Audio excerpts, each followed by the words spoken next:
अस्सलाम वालेकुम नाज़रीन, आप देख रहे हैं programme the review Kamran Yusuf और शहबाज राना के साथ। द रिव्यू में हम पाकिस्तान की मईशत, खारजा अमूर और नेशनल सिक्योरिटी से जुड़े मामलों पर बात करते हैं। इस हफ्ते इंटरनेशनल जो एक बड़ी खबर थी वो थी अमरीका और भारत के दरमियान बिलाखिर जो एक तिजारती मुआहदा है या तो तय पा गया है और या उसको फाइनलाइज किया जा रहा है। इसका ऐलान सबसे पहले खुद अमरीकी सदर ट्रंप ने अपने जो उनका ट्रूथ सोशल है उस पर जाकर किया और उन्होंने कहा कि उनकी कुछ देर पहले भारतीय प्राइम मिनिस्टर नरेंद्र मोदी से बात हुई और उनकी रिक्वेस्ट के ऊपर उन्होंने कहा है कि वो ये ट्रेड डील कर रहे हैं जिसमें जो टैरिफ था भारतीय मसनूआत के ऊपर जो कुल 50% था उसको कम करके 18% कर दिया गया है। फिर उसके जवाब में जो भारत के प्राइम मिनिस्टर हैं नरेंद्र मोदी, उनकी तरफ से भी ट्वीट सामने आया और उन्होंने कहा कि वो अमरीकी सदर ट्रंप का भारत और भारत की जो 1 अरब 40 करोड़ आवाम है उनकी तरफ से उनका शुक्रिया अदा करते हैं और उन्होंने कहा कि दोनों मुल्कों के दरमियान ये जो ताउन है ये बहुत जरूरी है। लेकिन वो कहते हैं ना कि devil lies in the detail, क्योंकि जो कुछ दावे अमरीकी सदर ट्रंप ने अपने स्टेटमेंट में किए हैं शहबाज, उसमें जो सबसे बड़ा दावा है एक तो कि 18% जो टैरिफ है वो तो भारतीय मसनूआत के ऊपर होगा जो अमेरिका जाती हैं, लेकिन उसके मुकाबले में जो अमरीकी मसनूआत जो वो भारत को बेचता है उस पर 0% ड्यूटी होगी। एंड मोर इंपॉर्टेंटली जो कंट्रोवर्शियल भी है कि जो भारत है अब रूस से तेल नहीं खरीदेगा। अब इसके ऊपर अभी तक जो हम बात भी करेंगे आगे क्लैरिटी नहीं आई, बट ओवरऑल इट अपेयर्स कि कुछ ना कुछ तो ब्रेक थ्रू हुआ है बिहाइंड द सीन। जो तफसीलात अभी आना है वो तो बाकी हैं, बट दैट ओवरऑल जो पिछले 1 साल से दोनों मुल्कों के दरमियान एक रिलेशनशिप में तनाव था वो कम से कम हुआ है। कामरान, 3 बड़ी डेवलपमेंट्स हैं पिछले चंद दिनों की। अगर इन तीनों डेवलपमेंट्स को देखा जाए तो उसको देखने के 2 तरीके हैं। एक भारत के ऊपर इसका क्या इम्पैक्ट है और दूसरा प्योरली पाकिस्तान के ऊपर क्या इम्पैक्ट है। इंडिया EU ट्रेड डील जिसको मदर ऑफ ऑल डील्स कहा गया, फिर US इंडिया ट्रेड डील और तीसरा UAE पाकिस्तान का जो एक फॉरेन डेट के हवाले से डेवलपमेंट हुई। ये 3 चीज़ें जो रिफ्लेक्ट करती हैं और उस तरफ उन इंडिकेटर्स हैं उन चीज़ों के लिए अगर ब्रॉडली देखें तो तीनों डेवलपमेंट जो है पाकिस्तान के लिए ठीक नहीं है। कुछ लोग ये जो US और इंडिया की ट्रेड डील है इसको ऐसे ले रहे हैं कि भारत ने इसकी कीमत ज़्यादा अदा की है। भारत जितनी भी कीमत उसकी अदा कर ले, हमें इस चीज़ को देखना है कि इस चीज़ की पाकिस्तान इस फैसले का, इस तजारती मुआहदे का पाकिस्तान के ऊपर क्या इम्पैक्ट है। भारत का अगर डिफॉल्ट भी कर जाए तो हमें शायद उससे फ़र्क नहीं पड़ेगा, क्योंकि ये भारत आप एज एन एनमी स्टेट तो देख लें तो उसकी एक और डिफरेंट कॉन्टेक्स्ट होता है। हमने ये देखना है कि अगर एक बायलैटरल एग्रीमेंट हुआ है क्या वो पाकिस्तान के लिए यूजफुल है, पाकिस्तान के लिए नेगेटिव है या न्यूट्रल है। इस सिलसिले में जो चीज़ सबसे अहम थी जिसका पाकिस्तान क्रेडिट राइटली लेता था कि जब पाकिस्तान और अमेरिका के ताल्लुकात बेहतर हुए पिछले 2-3 साल में, आपने देखा बहुत ज़्यादा रिलेशंस में इंप्रूवमेंट आई। और जो फिर प्रेसिडेंट डोनाल्ड ट्रंप ने जब उन्होंने अप्रैल 2025 में तमाम ममालिक के लिए जिनके साथ उनका एक डेफिसिट था ट्रेड का, वो उसके ऊपर उन्होंने एडिशनल टैरिफ अनाउंस किए तो पाकिस्तान के लिए 29% एडिशनल टैरिफ था जो बाद में कम करके उन्होंने 19% कर दिया। और हमारा ये दावा था कि साउथ एशिया में ये टैरिफ सबसे कम है। भारत को, श्रीलंका को, बांग्लादेश को, वियतनाम को ये टैरिफ नहीं मिला। हमारा वो जो क्लेम था the lowest tariff on Pakistani goods जो कि US को एक्सपोर्ट होगी वो ख़त्म हो गया है। कैसे ख़त्म हो गया, अब आप इसको नाज़रीन अगर आप देख लें, अगर ब्रीफली इसको सिर्फ जो मेजर कंट्रीज हैं, अब इंडिया का जो टैरिफ है इस ट्रेड डील के बाद जिसको प्रेसिडेंट डोनाल्ड ट्रंप ने खुद अनाउंस किया है वो 50% से कम होकर 18%। ये जो 50% था इनिशियली ये 25% था, 26%। उसके बाद फिर चूंकि इंडिया मुसलसल तेल खरीद रहा था रूस से, उसके ऊपर इजाफी उनके ऊपर 25% टैरिफ लगा। तो मजमूई तौर पर जैसे भी कामरान भी कह रहे थे कि अब इंडिया रूस से तेल नहीं खरीदेगा तो अमेरिका ने इंडिया की जो एक्सपोर्ट्स टू US होंगी उसके ऊपर जो टैरिफ वो 18% कर दिया। ये पाकिस्तान से भी 1% कम है। अब कहने को तो ये 1% है लेकिन ये 1% नहीं है। पाकिस्तान के जो टैक्सेस के रेट है, पाकिस्तान की जो एनर्जी कॉस्ट है, पाकिस्तान की जो ओवरऑल कॉस्ट है ऑफ डूइंग बिजनेस वो भारत से कहीं ज्यादा है। तो पाकिस्तान का जो कंपेटिटिव एज ओवर इंडिया था वो ना सिर्फ यूरोपीय यूनियन में खत्म हुआ है बल्कि वो अब US के साथ भी खत्म होने जा रहा है। थाईलैंड का टैरिफ 19% है जो पाकिस्तान के बराबर है, इंडोनेशिया का भी 19% है, वियतनाम का 20% है, बांग्लादेश का भी 20% और श्रीलंका का भी 20% है। तो कामरान ये वो पिक्चर है वो जो इमर्ज हुई है। अब आ जाते हैं इसकी जो प्रैक्टिकलिटी का पार्ट। और इसमें आई थिंक एक जो इंपॉर्टेंट आप जिक्र कर रहे थे कि रूस से तेल क्या अमेरिका नहीं भारत नहीं खरीदेगा, ये अमेरिकी सदर ट्रंप का दावा है। इसकी वजाहत जो है वो भारत अभी खुलकर इसके बारे में बता नहीं रहा कि क्या वाकई उन्होंने किया है, ये तो आगे चल के बात करेंगे। दूसरा, बिल्कुल अगर आप इस कॉन्टेक्स्ट देखें कि जो अमेरिका है हमारा सिंगल लार्जेस्ट ट्रेडिंग पार्टनर है, यानी कि जो हम सबसे ज्यादा हम चीजें वहां पे बेचते हैं, और फिर ईयू एज अ ब्लॉक के तौर पर है, और दोनों के साथ भारत की अभी अगर डील हुई है, और जाहिर है कि मैच्योर होने में जब इंप्लीमेंट खास करके ईयू के साथ थोड़ा टाइम जरूर लगेगा, बट इट मीन्स कि जी हमारे लिए जो क्या चैलेंजेस जो हैं वो आप एंटिसिपेट क्लियरली कर सकते हैं कि हमें इस वक्त किस तरह के चैलेंजेस का फिर आगे सामना है। देखिए कामरान, हमने कर्जों के ऊपर भी बड़ी तफसील से कल बात की। अब इसमें जो चीज़ सामने हमारे आ रही है वो क्या आ रही है? पहले 7 माह में इस माली साल के पाकिस्तान की जो एक्सपोर्ट्स हैं उसमें 7% कमी हुई है। पाकिस्तान की जो इंपोर्ट्स है वो कॉन्स्टेंटली डबल डिजिट से ग्रो कर रही है। हमारी जो फॉरेन डायरेक्ट इन्वेस्टमेंट है, बावजूद जिसके हुकूमत पाकिस्तान जितने भी इकदाम कर लिए, हमने एक सिविल मिलिट्री एक ज्वाइंट बॉडी भी बनाई कि हमारी जो है फॉरेन डायरेक्ट इन्वेस्टमेंट जो है वो बढ़े। इसके बावजूद 6 माह जो पहले थे इस माली साल के, उसमें 47% फॉरेन डायरेक्ट इन्वेस्टमेंट में डिक्लाइन आया, इंक्रीज नहीं हुआ। तो अब एक जो चीज़ हमारे पास बची है वो रेमिटेंसेस है, जिसकी वजह से हम डिफॉल्ट होने से बच रहे हैं। तो अगर एक्सपोर्ट्स भी हमारी कॉन्स्टेंटली नीचे जा रही हैं, जो हमारे ट्रेडिंग पार्टनर हैं उनके साथ जो हमारे कंपेटिटर्स हैं, इंडिया खास तौर पर बांग्लादेश, उनको अगर एज मिल रहा है तो फिर पाकिस्तान की एक्सपोर्ट्स कहाँ पे खड़ी हुई, ये एक बहुत बड़ा एक सवालिया निशान है। आप ठीक कह रहे हैं, उस तरीके से क्लैरिटी इसके ऊपर इंडिया अभी नहीं दे रहा, और इंडिया अगर आप देखें उसकी फॉरेन पॉलिसी वो बड़े एक मुख्तलिफ तरीके से काम कर रहे हैं, वो शोर नहीं कर रहे। जो कुछ प्रेसिडेंट डोनाल्ड ट्रंप ने वज़ीर आज़म नरेंद्र मोदी के साथ किया है, उनकी पब्लिक ह्यूमिलेशन की है, जो पाक इंडिया वॉर थी उसके ऊपर कितने तैयारे गिराए गए, वो उनका एक फेमस एक उनका वो बन गया, एक जोक बन गया है। और जो पाकिस्तानी लीडरशिप, उनके रिलेशन भी बहुत अच्छे हैं, पर्सनल रिलेशनशिप अब लगता है कि डेवलप हो गए, which is a very good for a country like Pakistan. इस सारे के बावजूद इंडिया खामोशी से अपना काम करता रहा। उसने ईयू के साथ अपने मामला सीधा किए, अब यूएस के साथ मामला सीधे कर लिए। इसके ऊपर ठीक है क्लैरिटी नहीं है, but with the passage of time अगर दोनों साइड्स कह रही है डील होगी, then there is a clarity. और इसमें जो इंपॉर्टेंट चीज है, इसमें कोई इवन के इंडिया और अमेरिका के ताल्लुकात में एक तनाव देखने को मिल भी रहा था, तो उस पर एक कंसेंसस था कि वो जो तनाव है वक्ती है, क्योंकि लार्जर जो इनके इंटरेस्ट हैं अमेरिका के और भारत के, वो आपस में बाय एंड लार्ज वो अलाइन करते हैं। और फिर अमेरिका जो भारत है एक बड़ी मईशत भी है, एक बहुत बड़ी मार्केट है, ना सिर्फ अमेरिका के लिए, बाकी जो दुनिया के ममालिक हैं उनके लिए भी। बट जाहिर है कि भारत के अंदर इस डील को लेकर के या जो दावे अमेरिकी सदर ट्रंप की तरफ से किए जा रहे हैं, ऑपोजिशन वहां पर जरूर शोर मचा रही है। कांग्रेस ने तो यहां तक कहा है कि जिस तरीके से ट्रंप भारत को डील कर रहे हैं, ऐसा लगता है कि भारत अमेरिका की कॉलोनी है, और यही ऑपोजिशन की जमातें पाकिस्तान में होती तो वो ये करती। बट जो क्लैरिटी का जहां तक सवाल है, जो एस शंकर हैं वो इस हफ्ते गए थे वहां पर वाशिंगटन, वहां पर उनकी मार्को रूबियो से भी मुलाकात हुई थी, और जो क्रिटिकल मिनरल के ऊपर एक कॉन्फ्रेंस का इनेकाद किया था अमेरिका ने, उस पर आगे चल के हम बात भी करेंगे, उसमें भी उन्होंने शिरकत की थी। तो उनकी साइड लाइन के ऊपर उनसे ये सवाल हुआ रिगार्डिंग जो किस टर्म्स के ऊपर ये डील हुई है। तो आइए पहले सुनते हैं कि उन्होंने इसके हवाले से क्या जवाब दिया। जी, एस शंकर का आपने मौक़िफ़ सुना, बिल्कुल उन्होंने कोई वजाहत उसके हवाले से नहीं की, बल्कि उन्होंने कहा कि ये उनका सब्जेक्ट नहीं है। जो भारत के वज़ीर तिजारत हैं वो क्योंकि अमरीकी हुकाम से इसके हवाले से बातचीत कर रहे हैं, तो वो बेहतर बता सकते हैं कि किन शराइत पर हुआ है। लेकिन अपने विजिट को कंक्लूड करने से पहले उन्होंने एक ट्वीट जरूर किया है, जिसका प्रिंट आपके सामने मौजूद है। तो उसमें बेसिकली उन्होंने कहा कहने की कोशिश की है। तो ये इवन की इनकी जो अभी हमने स्टेटमेंट भी इनकी दिखाई है, उसमें 2 बातें कर रहे हैं। तो ये कह रहे हैं कि वो डायरेक्टली इन्वॉल्व नहीं है, which is a fact. Foreign minister का ये सब्जेक्ट नहीं होता, कॉमर्स मिनिस्टर ही उसको डील करते हैं। अनलाइक इन पाकिस्तान, जहां पे कॉमर्स मिनिस्टर की जगह पे फाइनेंस मिनिस्टर ने जाके यूएस से डील की थी, हालांकि ये सब्जेक्ट कॉमर्स मिनिस्टर का बनता है। लेकिन इससे पहले कि आप जिक्र करें, वो बिल्कुल आप ठीक कह रहे हैं, सब्जेक्ट उनका ना हो, इसको लेकर के देखें इंडिया में जो वहां पे उनके क्रिटिक्स हैं वो भी सवाल उठा रहे हैं कि क्या बेसिकली वहां पर एक डिबेट चल रही है ना, कि वो सवाल का जवाब मांग रहे हैं कि ट्रंप ने ये दावा किया कि हम रशिया से तेल नहीं खरीदेंगे, हम 0% जो है ना टैरिफ कर दिया अमरीकी मसनूआत के ऊपर, क्योंकि ज़राअत का जो उनका शोबा है वो पहले मुज़ाकरात इसी वजह से कोलैप्स हुए थे, उसके हवाले से वो क्लैरिटी नहीं दे। देखिए, दूसरी जो बात उन्होंने इंपॉर्टेंट की ना जयशंकर ने अपनी स्टेटमेंट के अंदर, कि कुछ अनाउंसमेंट होने का जो बात हुई उसके नतीजे में कुछ अनाउंसमेंट सामने आई हैं, ये उन्होंने रेफर किया, मतलब कि वो अपने आप को या अपनी कंट्री को डिसएसोसिएट नहीं कर रहे, जो डोनाल्ड ट्रंप ने कहा। पर उसमें 2 चीजें काफी ड्रीमी है, जैसे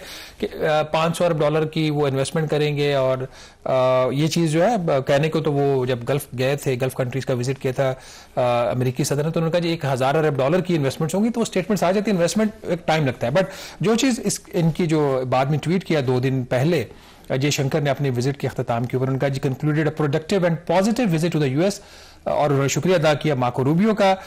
बट जो चीज़ हाईलाइट करने वाली, the historic India US trade deal is in the final stages of detailing that will be completed very soon. Now he is owning it and calling it an historic deal because it opens a new phase in our bilateral ties with vast possibilities for the relationship. Our critical mineral cooperation in advancing rapidly is also advancing rapidly. Expect engagement in strategic issues, defense and energy in the coming days. Overall a strong momentum is evident. अब यहाँ पे वो बड़े clearly इस चीज़ को own कर रहे हैं और वो कह रहे हैं कि ये डील हुई। अब इसमें एक जो टेक्निकलिटी होती है, ऑफ कोर्स जो तफसीलात हैं वो सदूर या वज़राए आज़म तय नहीं करते। इनका जो यूएस का ट्रेड रिप्रेजेंटेटिव होगा या खातून इनके आजकल जो यूएस ट्रेड रिप्रेजेंटेटिव हैं, वो फिर उनकी मिनिस्ट्री ऑफ कॉमर्स के साथ, यही पाकिस्तान के केस में भी है कि जो फाइनल एक ज्वाइंट स्टेटमेंट अभी आनी है, पाकिस्तान की भी गालबन पेंडिंग, अगर मैं मेरी मेमोरी में तो नहीं कोई इस तरह की स्टेटमेंट आई है, बट ये चीज़ें सब्सिक्वेंटली तय होती है। व्हाट इज इंपॉर्टेंट कि 18% पे टैरिफ आ गया for the Indian goods to be exported to the US. अब आ जाते हैं जो रशिया वाला सवाल है, which is also very important question, कि एक मुल्क है जिसको इतना ज्यादा फायदा हुआ है रशियन क्रूड ऑयल इंपोर्ट का कि उनका जो share of the total import था वो 1.7% है 2020 में। अब इंडिया जितनी भी अपनी क्रूड ऑयल की इंपोर्ट कर रहा है उसका वो 35% हो गया है। इतना उन्होंने बेनिफिट लिया। और एक जो इंडिपेंडेंट को फिर री एक्सपोर्ट करते हैं और फिर री एक्सपोर्ट करके उसके रिफाइन करके उससे पैसे कमा रहे हैं, कोई 45 अरब डॉलर उसमें भी कमा रहे हैं इंडियंस। अच्छा, आप उसमें एक जो एस्टिमेट ये आया है कि अगर इंडिया जो है वो रूस से तेल खरीदना बंद कर दे और अमेरिका से और बाकी कंट्रीज से वो जो मार्केट का रेट है उस पर वो अपना तेल दरामद करता है, तो उसको सालाना उसकी 12 अरब डॉलर की लागत है। अब सवाल यहाँ पे ये पैदा होता है, क्या इंडिया इतनी बड़ी कीमत चुकाने के लिए तैयार है? 12 अरब डॉलर उसके ऑयल इंपोर्ट बिल में इजाफा होगा और 45 अरब डॉलर जो कमा रहा था वो उसकी रशियन क्रूड ऑयल के इंपोर्ट को उसको फाइन प्रोडक्ट्स बना के उसकी बेच रहा है। 45 में रशियन का कितना कॉन्ट्रीब्यूशन था वो देखने वाली बात है, but still it's a huge cost. Is India willing to pay that price? Is India willing to put its farmers at stake? अगर वो एग्रीकल्चर की जो बात कर रहे हैं, अब ये इसकी तफसील जो है मोर इम्पोर्टेंटली जो इंडिया प्राइड करता है कि वो अपने फैसले लेने में खुद मुख्तार हैं, स्ट्रेटेजिक ऑटोनॉमी का वो हमेशा करते हैं, तो क्या इंडिया जो है अपनी उस स्ट्रेटेजिक ऑटोनॉमी को मेंटेन करेगा? यही सवाल जो है वहां पे जो उनके क्रिटिक्स हैं, वहां पे जो ऑपोजिशन जमातें हैं, इसके हवाले से उठा रही हैं। इवन न्यूयॉर्क टाइम्स ने भी ये जो टेलीफोन कॉल हुई अमेरिकी सदर ट्रंप और भारतीय प्राइम मिनिस्टर नरेंद्र मोदी के दरमियान, उन्होंने कहा कि अभी भी बहुत सी जो तफसीलात हैं वो मंजरेआम पर आना बाकी हैं, यानी कि जब तक फाइनल डील हो नहीं जाती उस वक्त तक हमें इंतजार करना होगा। और ओवरऑल अगर आप देखें तो बेशक ठीक है कि इंडिया टैक्टफुली जो भी डील कर रहा है, लेकिन भारतीय प्राइम मिनिस्टर नरेंद्र मोदी का ट्वीट देखें, वैसे पाकिस्तान के ऊपर इल्जाम लगता है कि हम जरा चापलूसी करते हैं ट्रंप की, तो वो ट्वीट अगर उनका देखें तो उन्होंने अपनी ट्वीट के आखिर में बड़ी तारीफें की हैं ट्रंप की, ट्रंप के किरदार का जिक्र किया है कि जी वो बड़ा दुनिया में अमन लाने के लिए बहुत वो मेहनत कर रहे हैं, काम कर रहे हैं। और जो जयशंकर का भी ये बयान है कि हिस्टोरिक और ये तमाम चीजें, बिकॉज दे अंडरस्टैंड कि ट्रंप को पहले भी उन्होंने उस तरीके से नाराज किया था, उसके ईगो को हर्ट किया था, तो कितना ट्रंप ने उन्हें नुकसान पहुंचाया। तो ये वो सवाल है जो वहां की ऑपोजिशन उठा रही है कि क्या ट्रंप जो है वो जो मोदी हैं वो ट्रंप से डर गए हैं। ऑब्वियसली ये फैसला तो ज़ाहिर है कि इंडिया और इंडिया की ऑपोजिशन ने करना है। यहां पे इन एनी केस हम ब्रेक लेंगे और इस पर एक्सपर्ट व्यू भी लेंगे। सो स्टे विद अस।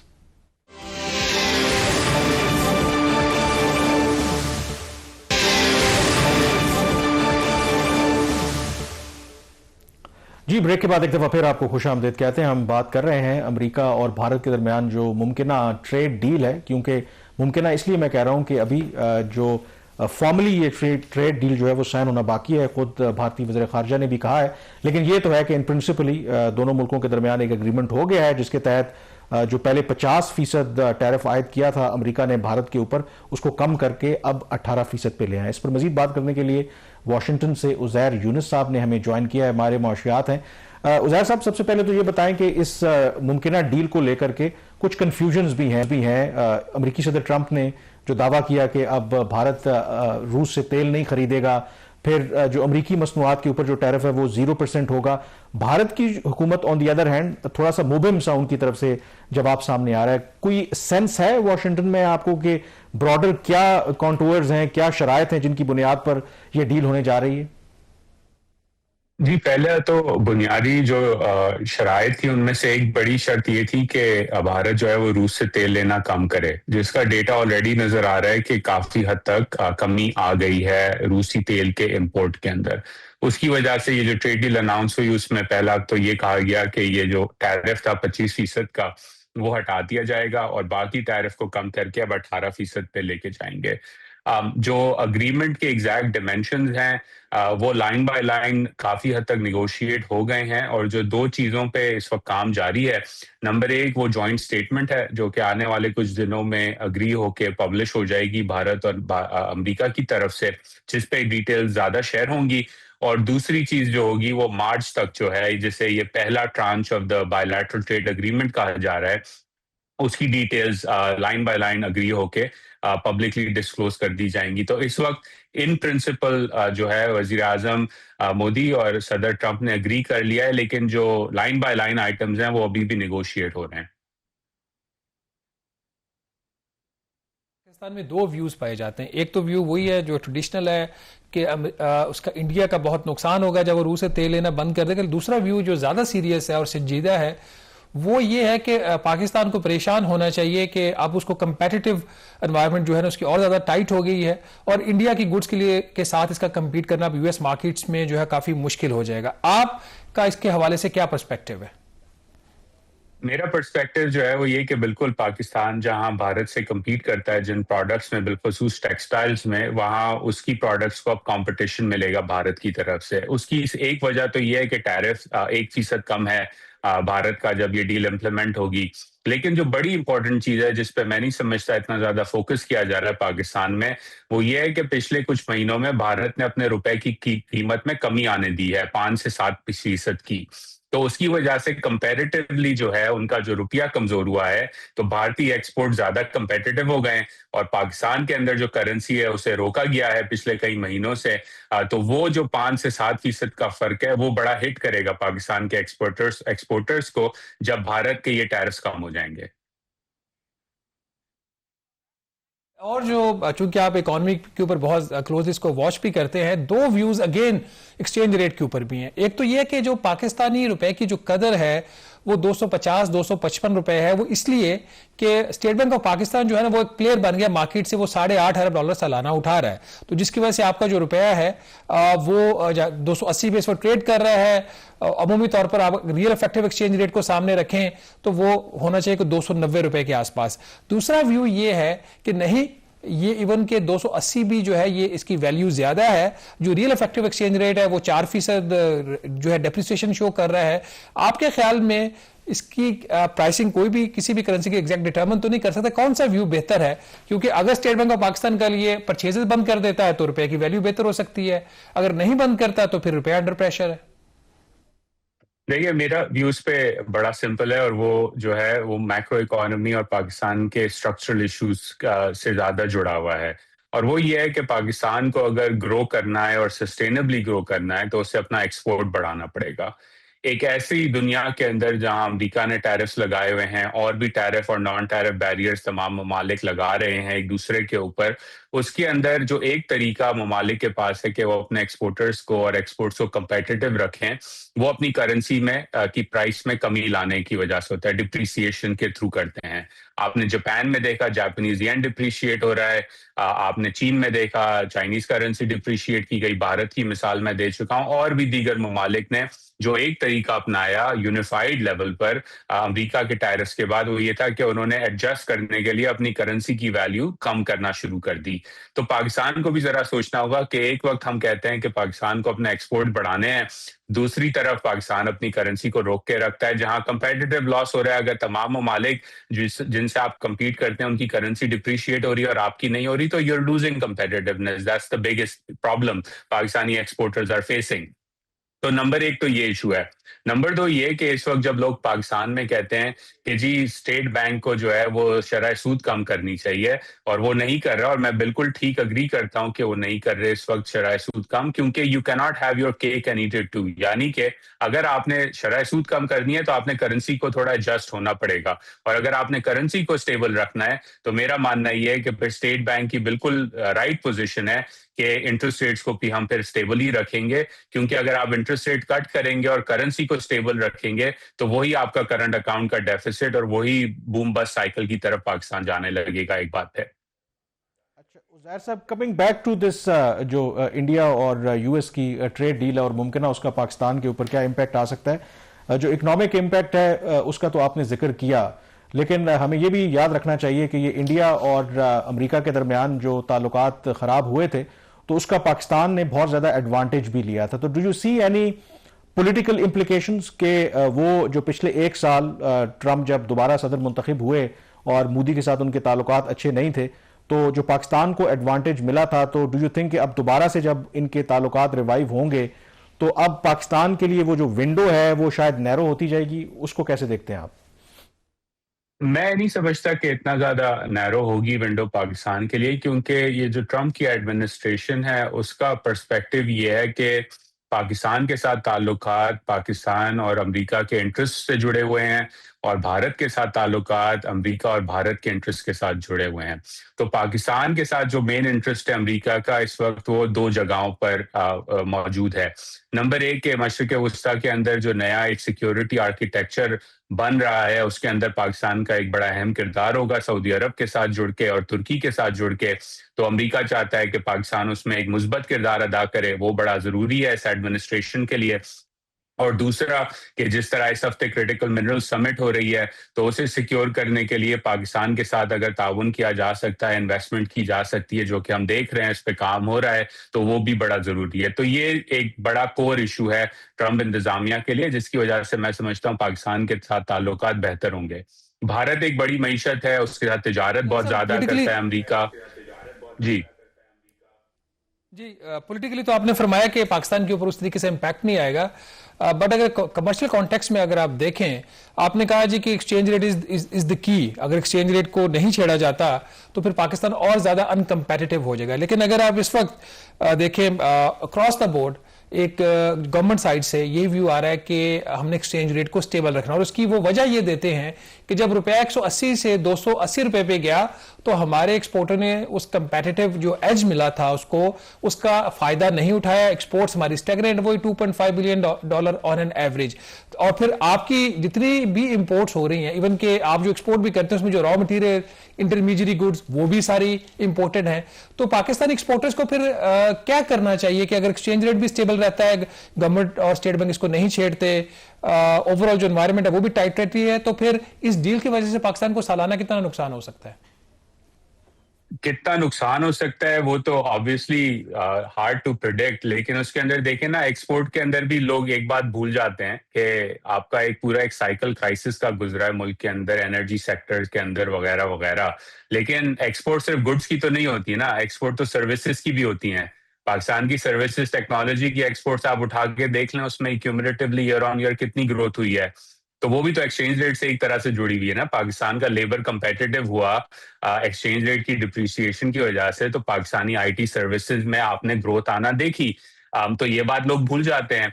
जहां तक रुपए की कदर और उसके साथ जो गुड्स साइड पे एक्सपोर्ट का इशू है, देखें एक तो एक्सचेंज रेट का प्रॉब्लम है और रहा है, क्योंकि आप ये नहीं कर सकते कि आप एक झटके से एक्सचेंज रेट को डिप्रिशिएट करें और फिर जो है कहें कि फॉरेन एक्सपोर्ट बढ़ने चाहिए और फिर रुपए की कदर को रोक लें और फिर कहें कि अब वो बढ़ नहीं रहे तो हम फिर अब इसी तरह चलेंगे। पाकिस्तान का मसला ये रहा है कि अगर आप ईस्ट एशियन इकोनॉमीज को देखें और उनकी एक्सपोर्ट साइकिल को देखें तो एक कंसिस्टेंट पॉलिसी चीन ने भी अपनाई है कि अपनी करेंसी को अंडर वैल्यूड रखें। कंसिस्टेंट पॉलिसी जरूरी है। पाकिस्तान में ये कंसिस्टेंट पॉलिसी कभी अपनाई नहीं गई, जिसकी वजह से एक बूम बस्ट साइकिल होता है। दूसरा जो इशू है वो एनर्जी सेक्टर का है। Pakistan net importer of energy है और एनर्जी हमारे पास सेक्टर कमी थी। बहुत शुक्रिया आपने ज्वाइन किया। वक्त हमारे पास कम है तो होपफुली नेक्स्ट टाइम भी आपको दावत देंगे। यहाँ पे एक ब्रेक लेंगे और ब्रेक के बाद जिक्र करेंगे जो हालिया बलूचिस्तान में दहशतगर्दी के वाकयात हुए हैं। इस तनाजुर में पाकिस्तान ने यूएन सिक्योरिटी काउंसिल से क्या बड़ा मुतालबा किया है, ब्रेक के बाद इस पर बात करेंगे।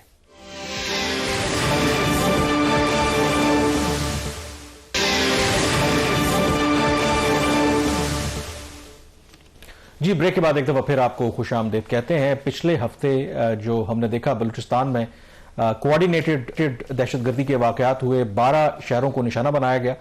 पाकिस्तानी सिक्योरिटी हुकाम ने बिल्कुल उसे नाकाम बनाया, लेकिन उसके बावजूद जो फिर ऑपरेशन है वो अगले 5 रोज तक जारी रहा। और जुमेरात के रोज हमने देखा कि बाकायदा तौर पर ISPR ने स्टेटमेंट जारी किया कि वो जो ऑपरेशन था वो कंक्लूड हुआ, और सारे ऑपरेशन के दौरान कम से कम जो बताया जा रहा है कि 216 जो दहशतगर्द हैं जिनका ताल्लुक बलूचिस्तान लिबरेशन आर्मी से है वो मारे गए थे।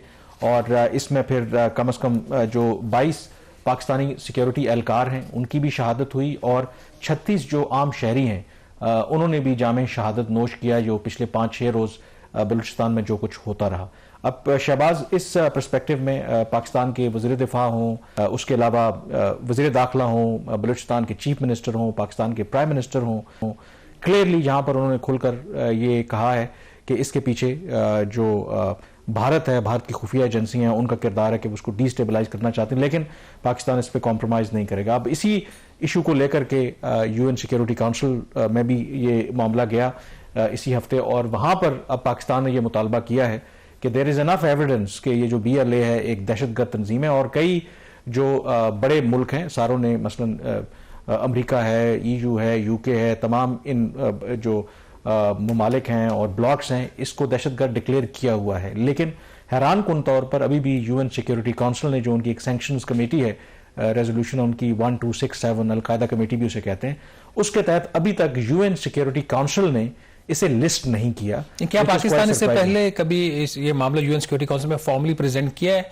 अगर पाकिस्तान ने प्रेजेंट किया हो तो उसको फिर वीटो किया गया हो, या अभी तक हम गए ही नहीं है? नहीं, ये मामला तो बहुत अरसे से, क्योंकि ये UN सिक्योरिटी काउंसिल की एक सैंक्शंस कमेटी है, रेजोल्यूशन उनकी थी 1267, और उसकी जो कॉम्पोजिशन है वो वही है जो UN सिक्योरिटी काउंसिल के मेंबर्स की होती है, और वहां पर भी फैसले कंसेंसस से लिए जाते हैं। तो ये मामला बहुत अरसे से पाकिस्तान वहां पर लेके गया हुआ है, और इसको वीटो की साइड से किया जा रहा है। प्रॉब्लम ये होती है कि इसके लिए क्योंकि आपको कंसेंसस चाहिए, और जब तक जो 5 जो वीटो जिनके पास पावर है वो कंट्री सपोर्ट नहीं करते, तो फिर आप इस पे, लेकिन आप कह रहे हैं कि इंडिविजुअली उन कंट्रीज ने सपोर्ट किया हुआ है इनको? इंडिविजुअल देखिए ना, अमेरिका ने डिक्लेयर किया हुआ है ऐसे दहशतगर्द तंजीम, डिक्लेयर उसने तो मजीद ब्रिगेड को भी कर दिया, UK ने किया हुआ है, बाकी जो ममालिक हैं। तो आमतौर पर होता यह है कि सम टाइम, क्योंकि ये पॉलिटिकल डिसीजन भी होता है, तो जिनके पास वीटो पावर है तो वो सम टाइम उसको क्या कहते हैं कि पॉलिटिकली उसको टेक्निकल होल्ड पे डाल देते हैं।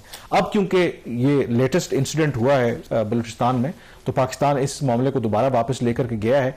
एंड गिवन द फैक्ट कि जिस तरीके से अब BLA जो कुछ कर रही है, और अमेरिका जैसे ऑलरेडी इसको डिक्लेयर कर चुका है as a terrorist organisation, Majeed brigade को भी उन्होंने किया है, बाकी भी जो मगरबी ताकतें हैं, तो मेरा ख्याल है कि इसमें कोई अब रुकावट होनी नहीं चाहिए। और ये बड़ी एक्सटेंड डिमांड है पाकिस्तान की कि इसको लिस्ट कर देना चाहिए तमाम जो UN सिक्योरिटी काउंसिल के मेंबर्स हैं, खास करके जो 5 परमानेंट मेंबर्स हैं, क्योंकि आई एम श्योर कि रशिया को, चीन तो हमेशा हमारे मौक़िफ़ की तायद करता है, US की ऑलरेडी हमने बात कर ली है, वो भी भी करता है इसको कंडेम। तो मेरा ख्याल है कि इसमें कोई रुकावट नहीं। फ्रांस की पोजीशन अभी वाज़ेह नहीं है। फ्रांस क्योंकि usually they are quite close to India, वैसे फ्रांस और अमेरिका आमतौर पर उनकी आपको पोजीशन में मुमासलत नजर आती है, क्योंकि इस EU लीडर्स के दरमियान आजकल तो, क्योंकि आमतौर पर इनकी जो प्रोसीडिंग्स होती हैं वो क्लोज डोर्स होती हैं, तो यूजुअली आपको पता नहीं होता कि किस कंट्री ने क्या एतराज किया है। लेकिन पाकिस्तान का एक राइटली मूव है, और मेरा ख्याल है कि अब तो इसकी लिस्टिंग हो जानी चाहिए,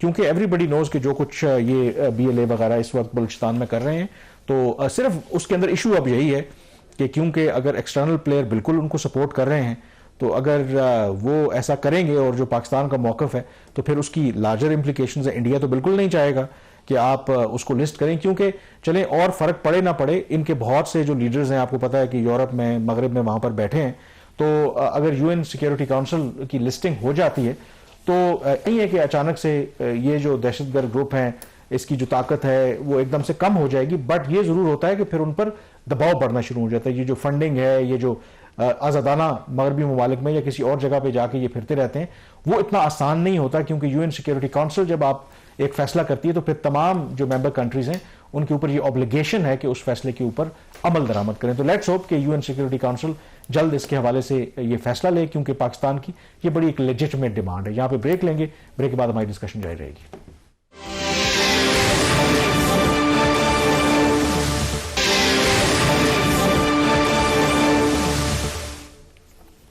जी, ब्रेक के बाद एक दफ़ा फिर आपको खुशामदीद कहते हैं। इस हफ्ते एक और वाशिंगटन में बड़ी डेवलपमेंट हुई और वो डेवलपमेंट ये थी कि पहली जो अमेरिका है उसकी मेज़बानी में एक क्रिटिकल मिनरल रिसोर्सेज के ऊपर कॉन्फ्रेंस का इनेकाद किया गया और इस कॉन्फ्रेंस से खिताब जो यूएस के वाइस प्रेसिडेंट है जेडी वैंस उन्होंने किया। मार्को रूबियो भी वहां पर मौजूद थे और तकरीबन 50 के करीब जो ममालिक थे उनके वुज़रा ने इसमें शिरकत की।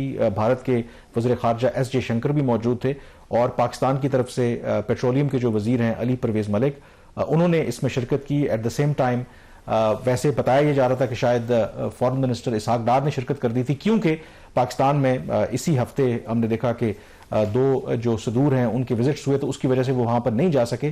बट इंपॉर्टेंटली ये जो कॉन्फ्रेंस है और जो मिनिस्ट्रियल मीटिंग है इसमें जो खिताब भी किया गया है, जो प्रपोज किया है अमेरिका ने, creating a new mineral trading block. और जो सादा अल्फाज में आपको अगर मैं बताऊं तो इसका मकसद ये है कि इस वक्त जो क्रिटिकल मिनरल रिसोर्सेज हैं उसको एक्सट्रैक्ट करना, उसकी जो सप्लाई चेन है 80-90% जो है वो चीन कंट्रोल कर रहा है और 12% शेयर सिर्फ जो है जो अमेरिका का है। और ये जो क्रिटिकल मिनरल रिसोर्सेज हैं, आपकी जो कंप्यूटर चिप्स हैं, आपकी मोबाइल्स हैं, एआई चिप्स हैं, आपकी जो डिफेंस टेक्नोलॉजी बिजली से बनने वाली जो इलेक्ट्रिक गाड़ियां हैं उसमें, फिर जो आपके फाइटर जेट्स हैं उसमें इस्तेमाल होता है। तो उस मोनोपोली को अमेरिका जो है वो तोड़ना चाहता है और उसके लिए उस कॉन्फ्रेंस का इनेकाद किया है। एंड इंटरेस्टिंगली ये बहुत रेयर होता है, आमतौर पर पाकिस्तान किसी भी ऐसा इनिशिएटिव जिसका असर चीन के इंटरेस्ट के ऊपर पड़े उसमें शिरकत नहीं करता। But we had a participation. इसमें एक चीज ये है कि हमारी इस पे बड़ी इंडिपेंडेंट एक पोजीशन है। ये कमर्शियल डिसीजंस होते हैं, ठीक है। उस कमर्शियल डिसीजंस जो हैं वो अब स्ट्रेटेजिक डिसीजंस बनते जा रहे हैं because of the overall situation. जैसे आपने कहा कि एक कंट्री का 80-90% कंट्रोल जो एक कंट्री के पास है। फिर और अमेरिका की इस वक्त जो सबसे बड़ा प्रॉब्लम है उसका ये है कि, बल्कि मुझे एक इवेंट अटेंड करने का मौका मिला, एक अमेरिकन मिनरल्स कंपनी का एक डेलीगेशन पाकिस्तान आया हुआ था। तो उनके लीडर थे, उस डेलीगेशन के हेड थे, उन्होंने अपनी स्पीच जो थी, एक it was a close door meeting, उसमें उन्होंने अपनी स्पीच में कहा कि जो वेस्टर्न फाइनेंशियल इंस्टीट्यूशंस थे वो पिछले कई दहाइयों से वो सोए हुए थे और वो इस तरह की जो आपके रिसोर्सेज है इसके अंदर इन्वेस्ट करना वो नहीं चाहते थे। अपने हाथ इस तरह की इन्वेस्टमेंट से वो खराब नहीं करना चाहते थे, क्योंकि इसमें उनकी हमारी अपनी इग्नोरेंस की वजह से उन्होंने कहा जी कि आज ये नौबत है कि एक कंट्री की मोनोपोली हो गई है। अब सवाल ये पैदा होता है कि पाकिस्तान को इस कॉन्फ्रेंस से क्या मिलेगा। We have the reserves but unproven reserves.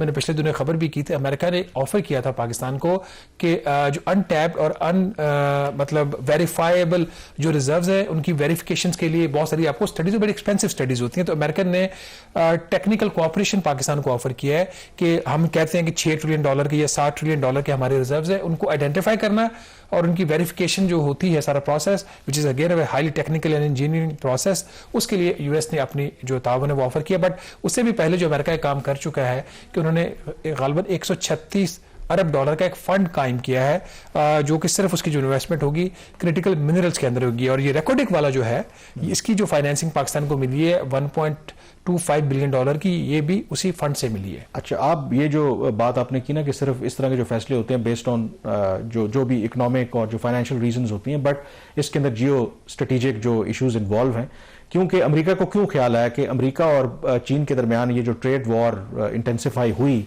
तो ये चीन एक बार्गेनिंग चिप के तौर पर अपेरेंटली कहते हैं कि उसको इस्तेमाल किया, क्योंकि अब चीन जो है क्योंकि ये कंट्रोल करता है सप्लाई, तो जो भी चाइनीज कंपनीज या जो फॉरेन कंपनीज भी हैं तो उनको एंड यूजर सर्टिफिकेट जो है ना वो जारी करता है, चीन करता है, कि यानी कि वो कंट्रोल कर रहे हैं। अब ये उनको खदशा, उसकी वजह से अमेरिका की डिफेंस इंडस्ट्री है, उनकी टेक इंडस्ट्री है, वो बैठ रही है। और इसी मोनोपोली को तोड़ने के लिए अब ये प्रपोजल सामने आया जिसमें वो जेडी वैंस कह रहे हैं कि we want members to form a trading bloc among allies and partners, one that guarantees American access to American industrial might and while also expanding production across the entire zone। तो ये मेरा ख्याल है कि वो एरिया है। इसका मतलब है कि आप जो चीन की मोनोपोली को तोड़ना चाहते हैं और चीन की एक ऐसा उसके पास लीवर, अगर आप उसको हर्ट करेंगे तो ये चीन भी इतना आसानी से उस पर आम नहीं बैठेगा। तो मेरा जो अपना जो जराए से भी बात हुई है, इस विजिट पे जाने से पहले भी हमने चीन की क़यादत को एतमाद में लिया था। फॉरेन मिनिस्टर की चीन के जो सफ़ीर हैं उनके साथ भी बातचीत हुई थी और जो लेवल ऑफ ट्रस्ट पाकिस्तान और चीन का इस वक्त है, तो और मेरी भी चीनी कुछ जो थिंक टैंक्स के लोगों से भी बात हुई थी, तो वाइल दे हैव कंसर्न्स कि जी इंडिया जो चाइना अमेरिका है वो काउंटर करना चाहता है, क्रिटिकल मिनरल रिसोर्सेज के हवाले से जो चीन का जो भी उसका इंटरेस्ट है, but at the same time they believe के वो ये नहीं समझते कि पाकिस्तान कभी भी चीन के इंटरेस्ट के खिलाफ काम करेगा। While on the other hand Pakistan का एक जो होलिस्टिक व्यू है कि ये एक क्रिटिकल मिनरल रिसोर्सेज हैं, ये फ्यूचर के या करंट के ये न्यू फॉसिल फ्यूल्स हैं, और हमारे पास अगर ये क्रिटिकल मिनरल रिसोर्सेज हैं तो हमें जो बेस्ट टेक्नोलॉजी, बेस्ट डील जहां से भी मिलेगी जो हमारे बेनिफिट में होगी, तो हमें वो ऑप्शंस जो है वो डाइवर्सिफाई करने चाहिए। तो ये इसके पीछे ओवरऑल थिंकिंग है। बहरहाल प्रोग्राम द रिव्यू से इतना ही। मुझे कामरान यूसुफ और शहबाज राना को अब इजाजत दीजिए। अल्लाह हाफिज।